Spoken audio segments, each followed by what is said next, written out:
Hello everyone, কেমন আছেন আপনারা সবাই? আশা করি আপনারা সবাই ভালো আছেন and welcome to my channel. আজকে আমি আপনাদের সাথে শেয়ার করব আটা দিয়ে তৈরি দারুণ স্বাদের একটা বিস্কিটের রেসিপি। বিকেলের চায়ের সাথে বা বাচ্চাদের টিফিনের জন্য খুব সহজেই কিন্তু আপনারা এই বিস্কিটটা বানিয়ে নিতে পারবেন। ঘরে থাকা কিছু উপকরণ দিয়ে খুব কম সময়ের মধ্যে কিন্তু এই বিস্কিটটা তৈরি হয়ে যাবে। মাত্র 2 কাপ আটা দিয়ে আপনারা এতগুলো বিস্কুট তৈরি করে নিতে পারবেন, তাও আবার খুব কম সময়ের মধ্যে। চলুন তাহলে দেখে নিই আজকের রেসিপি। এই আটার বিস্কিট তৈরি করার জন্য আমি এখানে নিয়ে নিচ্ছি 2 কাপ আটা। আপনারা চাইলে 1 কাপ আটা দিয়েও তৈরি করে নিতে পারেন বা আপনারা চাইলে ময়দা দিয়েও করতে পারেন। আর নিয়ে নিচ্ছি এখানে 1/2 কাপ সুজি। 2 কাপ আটার জন্য আমি 1/2 কাপ সুজি নিয়েছি, স্বাদ মতো নুন দিয়ে দিলাম। এখন সব কিছুকে একটু ভালো করে মিশিয়ে নিচ্ছি। মেশানো হয়ে গেলে দিয়ে দিচ্ছি এর মধ্যে 4 টেবিল চামচের মতো সাদা তেল। সাদা তেলটা দিয়ে খুব ভালো করে কিন্তু আটার সাথে মিশিয়ে নিতে হবে। দেখুন এভাবে ঠিক ঘষে ঘষে মিশিয়ে ময়াম দিয়ে নিতে হবে। আর যখন দেখবেন হাতের মধ্যে কিছুটা আটা নিয়ে এভাবে মুঠ করলে দলা পাকিয়ে যাচ্ছে, আবার একটু ভেঙে দিলে গুঁড়ো হয়ে পড়ে যাচ্ছে, তখন বুঝবেন যে ময়ামটা কিন্তু পারফেক্ট হয়েছে। এখন এর মধ্যে দিয়ে দিচ্ছি আমি 1 কাপ চিনি।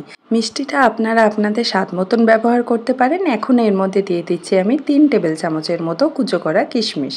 কিশমিশটা দেওয়াতে কিন্তু এই বিস্কিটের ফ্লেভারটা আরও বেড়ে যায়। আপনারা চাইলে যে কোনো পছন্দের ড্রাই ফ্রুট কিন্তু ব্যবহার করতে পারেন।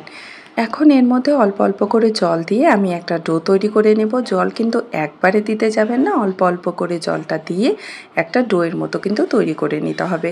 আর ডোটা না খুব শক্ত হবে না খুব নরম হবে। আর বেশি ভালো করে ডোলে ডোলে মাখার দরকার নেই, জাস্ট একটু সবগুলোকে একসাথে মিশিয়ে নিলেই একটা ডো তৈরি করে নিলেই হয়ে যাবে। এই যে দেখুন ডোটা কিন্তু একদম রেডি হয়ে গেছে। আর এই কাপ দিয়ে কিন্তু আমার 1/2 কাপের থেকে একটু বেশি জল লেগেছে এই ডোটা তৈরি করার জন্য। এখন হাতের মধ্যে একটু তেল মাখিয়ে নিচ্ছি।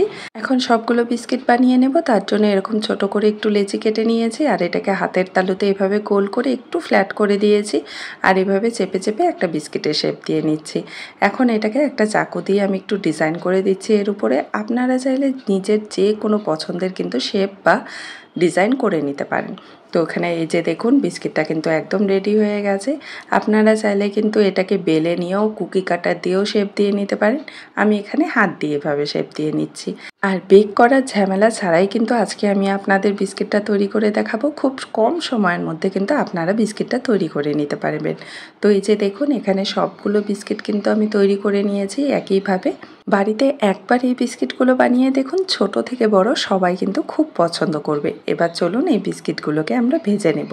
তার জন্য আমি একটা ফ্রাই প্যানে সাদা তেল দিয়ে দিয়েছি আর তেলটা কিন্তু একদম লো ফ্লেমে হালকা গরম আছে।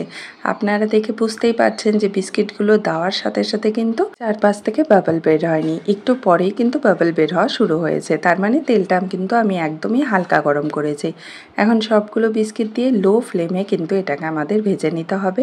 আর 1 মিনিট পর আমি এই বিস্কিটগুলোকে একটু উল্টে দিচ্ছি। এভাবে উল্টে পাল্টে কিন্তু বিস্কিটগুলোকে 3 থেকে 4 মিনিটের জন্য ভেজে নিতে হবে লো ফ্লেমে। লো ফ্লেমেই ভাজবেন, তাহলেই কিন্তু বিস্কিটগুলো একদম খাস্তা আর ক্রিস্পি হবে। তো এই যে দেখুন সবগুলো বিস্কিট আমি উল্টে নিয়েছি। আর আপনারা যারা আমার চ্যানেলে নতুন এসেছেন অবশ্যই আমার চ্যানেলটিকে সাবস্ক্রাইব করবেন। আর ভিডিওটা ভালো লাগলে অবশ্যই কিন্তু লাইক আর শেয়ার করতে ভুলবেন না। যারা ফেসবুক পেজ থেকে আমার ভিডিওটা দেখছেন তাদের কাছে অনুরোধ রইল পেজটিকে ফলো করার আর ভিডিও ভালো লাগলে লাইক আর শেয়ার করার। তো এই যে দেখুন সবগুলো বিস্কুট কিন্তু খুব সুন্দর করে আমি ভেজে নিয়েছি। আর এরকম যখন গোল্ডেন কালার চলে আসবে তখন কিন্তু আমি বিস্কিটগুলোকে তেল থেকে উঠিয়ে নেব। আর তেলটাকে ভালো করে ঝরিয়ে নেবেন, দরকার পড়লে একটা টিস্যু পেপারের উপর বিস্কিটগুলো রেখে দেবেন। আর এই যে আমাদের আটা দিয়ে দারুণ স্বাদের বিস্কিট কিন্তু একদম রেডি হয়েছে। তো এভাবেই আমি সবগুলো বিস্কিট ভেজে নিয়েছি আর প্রত্যেকটা বিস্কিটই কিন্তু পারফেক্টভাবে তৈরি হয়েছে, কোনোটা ভেঙে যায়নি।